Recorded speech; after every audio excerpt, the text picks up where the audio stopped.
നിങ്ങൾക്കെല്ലാം വേണ്ടി പ്രാർത്ഥിക്കുന്നു. നിങ്ങൾ എഴുതിയ എഴുത്തിലൂടെ അയച്ച പ്രാർത്ഥനകൾക്ക് വേണ്ടി പ്രാർത്ഥിക്കുന്നു. ഇമെയിലിലൂടെ അയച്ച നിയോഗത്തിനായി പ്രാർത്ഥിക്കുന്നു. വാട്സപ്പിലൂടെ അയച്ച നിയോഗത്തിനായി പ്രാർത്ഥിക്കുന്നു. നേരിട്ട് വന്നും എഴുതി തന്നും ഷെയർ ചെയ്തും പ്രാർത്ഥന ചോദിച്ചവരുണ്ട്. അവർക്ക് വേണ്ടിയും ഞങ്ങൾ പ്രാർത്ഥിക്കുന്നു. ഒരാളെ പോലും മാറ്റി നിർത്താതെ എല്ലാവരെയും യേശുവിൻ്റെ സ്നേഹത്തിൽ കണ്ടുകൊണ്ട്, ആ ഒരു സ്നേഹത്തിൽ ബഹുമാനിച്ചുകൊണ്ട് നിങ്ങൾക്ക് വേണ്ടി പ്രാർത്ഥിക്കുന്നു. ആമേൻ. അനുഗ്രഹമുള്ള ഒരു വചനം കൂടി നമുക്ക് ശ്രദ്ധിക്കാം. ജെറമിയ പ്രവാചകന്റെ പുസ്തകം 32 അധ്യായം 17 വാക്യം.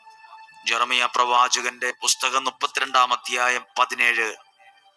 ദൈവമായ കർത്താവേ, അങ്ങാണ് ശക്തമായ കരം നീട്ടി ആകാശവും ഭൂമിയും സൃഷ്ടിച്ചത്.